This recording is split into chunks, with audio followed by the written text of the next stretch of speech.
دوستان عزیز، هموطنان عزیز، برای ما شما مقدسترین جزئیات چی است؟ اگر مادر نمیشد ما شما در این تالار بودیم؟ همه خلق ملت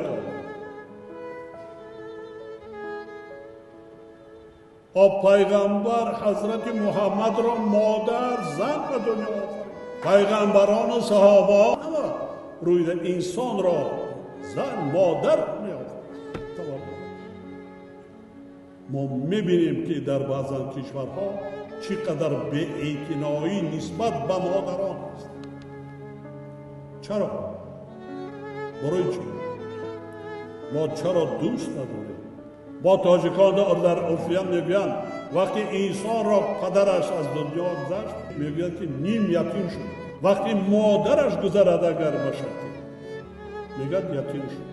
هر کدام ما خردسالیتان را به یاد بیارید در آن وقتی که عقل صاحب عقل گشتیم چگونه از مادر مهربانی شنیدید، چگونه مهربانی شنیدید، چگونه غمخواری دیدید. آن سخنانی که مادر به فرزند میگوید، آن مهربانی که مادر به فرزند میکند یگان شخص دیگر کردن.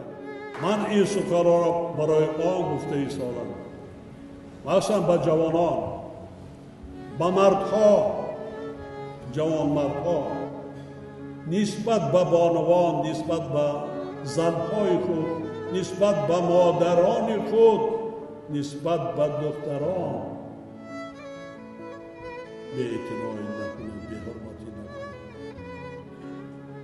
دخترکان خردسال آنها آینده مادر میشن.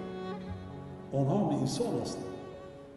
آنهایی که پدر و مادر ندارن، برادر و خواهر و اپا و دیگر دارن، همه وقت فرزندی پدری را فراموش میکنند، اکا و دادری را فراموش میکنند، اپا و خواهری را فراموش نکنند. و مردان، پسران همه وقت بعد سر پدر و مادر از حال و احوال اپای خواهران خود باخبر شوید، چون که آنها زن هستند، آنها مادر هستند. بسیار برادران خود را دوست دارند، آنها هیچ چیز زیاد طلب نمیکنند. یک مراتبه در شکشاده در آمدن برای همون بس است، دیگر هیچ چیز زیادتی طلب نمیکنند. از صد سوزنداروی طبیب یک مراتبه به خانه اپا و خواهر در آمدن برادر 1000 بهتر.